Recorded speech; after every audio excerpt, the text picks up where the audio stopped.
it's cloudy that day, then they'll be up in the clouds somewhere. Yes, sir. So how difficult is it when you have a big tight end matched up with what you're trying to do? Yeah, it's not easy when you get 6'6" and you're playing with 5'6" guys covering. There's a little discrepancy there. They do a good job. They're experienced players. They're going to look the part. So I mean, it is what it is. We don't have enough defensive ends to go put over the top of them, so we're just going to play with guys we got, and hopefully we can hang in there and not get blocked too much, or they don't throw the ball up too high where we can't get to the ball. I talked to the maintenance guys earlier today about borrowing some of their step ladders for Saturday, and they looked at me kind of funny. So anyway, I mean, it is what it is. So I do have one for Purdy. The pump fake really killed West Virginia last year. The guys, is that something you consciously talk to your guys about? He uses that kind of as a weapon. Well, I'm not even familiar with that, to be perfectly candid. They fake a punt on us last year? Pump fake. Oh, I'm sorry, pump fake. I thought you said punt. I was sitting there going, I missed that one. Well, yeah, he gets guys. I mean, there's an old saying, defensive lineman, you never go in there. And he's a very astute at, making sure that he gets guys out of position. And I was going to say Fran Tarkington-ish, but that would be way past a lot of people in here's head. So they'll be on Google trying to figure out who that is. He is quick like that, though, and he's very accurate on his passes. He can throw the ball the field flats, boundary flats. He can throw the ball anywhere on the field.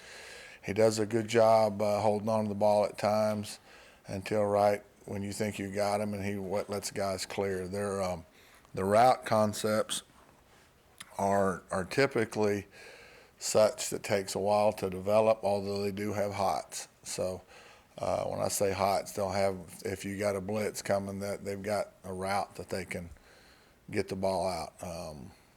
They're throwing the ball all over the place. Really, a formation team, you're going to get every formation. We're having to make names up for some of their formations that they're using because there's nothing in our database that matches them. So we're going to have to do a great job of IDing their formations so that we don't get outflanked. The first thing you got to do is stop the run. They run the ball well enough to where if you just let them do it, they'll get it. Baylor did probably as good a job as anybody. What goes a little bit lost in that game is it was 130-something degrees on the turf that day, and the Iowa State guys were in the sun, and the Baylor guys were over in the shade, so it was under 100 on their side. So, that kind of gets lost in that little scenario. Yeah. So anyway, the Baylor is pretty fast on defense, linebacker wise, but they did a good job defending them. We don't run a lot of the stuff they do, so we can't assimilate to that. So. Did film reveal anything better about Tyke? I know you were really up on him after the game. No, I thought he did a good job. There was 2 plays. The play coming out was disconcerting. That was a great job by Texas. Tyke had never seen a flood route and at that situation, and he knew in the meeting room, yeah, that's me. But I mean, that kid did a great job, and it shows. We need to make sure everybody handles things differently, and we need to make sure that we handle success the same way I'm trying to handle the failure. I'm trying to get over it, and he needs to not think that he's ready for the NFL yet. So we all have to handle the scenarios the best we can. I'm trying to not lose my mind with the disappointment that what we could have if we just finished the other day, and Tyke needs to keep pressing to get better. So we all have our crosses to bear. And I brought up that analogy with me and him. He needs to, and I think he will. I think he's that type of kid that really wants to be great. So hopefully he'll keep learning and being more productive in the future. You highlighted that goal line play. I think it was a zero blitz, maybe. Yep. Do we? You want me to tell you? I can tell you the name of it now. Well, it's what teams will do. A lot of teams, they get in what they call the alumni zone. You know, they make their alumni real happy if they get there on about the 35, 40-yard line and they throw a deep ball, especially right after a takeaway. They're going to try to do something. And I thought our best chance may be to get him. I thought they would go play action pass, and so here we go. And somebody's band's going to play, and I was hoping it'd be ours. Tyke made a great play. The ball was thrown perfect, and Tyke was just a little bit better than their guy in that play. They're one of the most efficient offenses in the country, Coach. Now that you're kind of looking at the film, what do you think as a unit they do to put up those numbers? Are you talking about Iowa State? Iowa State, Yeah, yeah. I thought that you were talking about. I didn't think you were talking till next week yet. Yeah, this is going to be interesting the next few weeks. Actually, it's been interesting these 3 weeks. Yeah, I think the quarterback makes them go. They've got tight. When you start counting all the tight ends and the running backs, and they throw the ball around, you have to cover everybody. They get everybody out, and as soon as you think you're just playing empty every snap, then all of a sudden they'll line up and run tight ends or 2 tight ends or 3 tight ends and run the ball down your throat. So they're very multiple. I don't know that they don't shift and move, but every snap, they cut a lot of stuff off the film. So they might have been lined up in one place, and when you get the film, they're going to be another. We've watched TV copies, so we understand its tempo, line up, look to the side.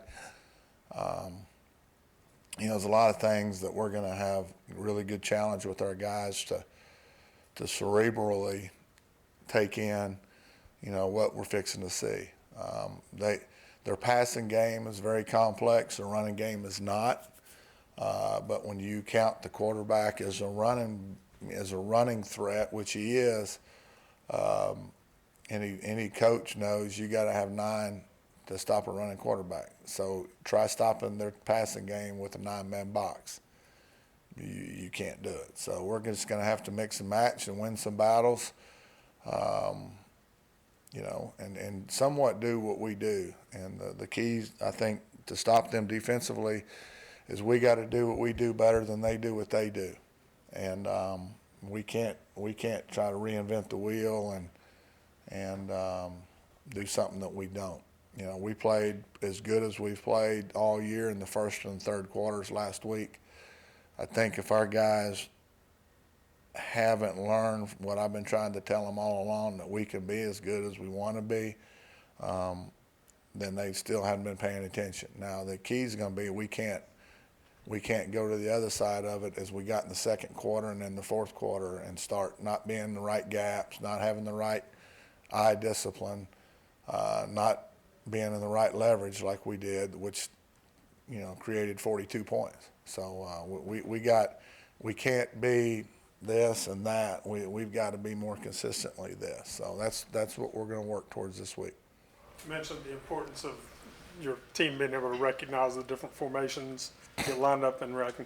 How much can you and the other assistants, Coach Pogue and Coach Leslie on the sidelines, signal and help, or is that something that they've got to be able to do on their own? They know. I think our guys will know. Hopefully that's why you practice. I've seen very few people that could actually look on the sideline. Venables is one, and then when Todd Graham was at Arizona State, I think he did it. They would look out on the field and see what they're in and then signal it.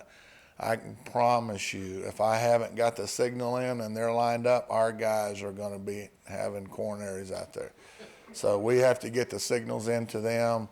So there's some kind of comfort zone, and then it's going to be on them to make the adjustments. So Vic, they don't have a lot of third downs this year. you notice that, and they don't have any 3 and outs either, do they? Very few of those too. Which Yeah, I guess yeah. is one or the other. Does it say anything when a team's getting like 9 third downs a game? Yeah. Well, that way we won't be as bad as we were on third down. Okay. Last week. So we got less opportunities. So no, they're really good. So. I mean, I don't know. We'll see. We're good. All right. Stay on.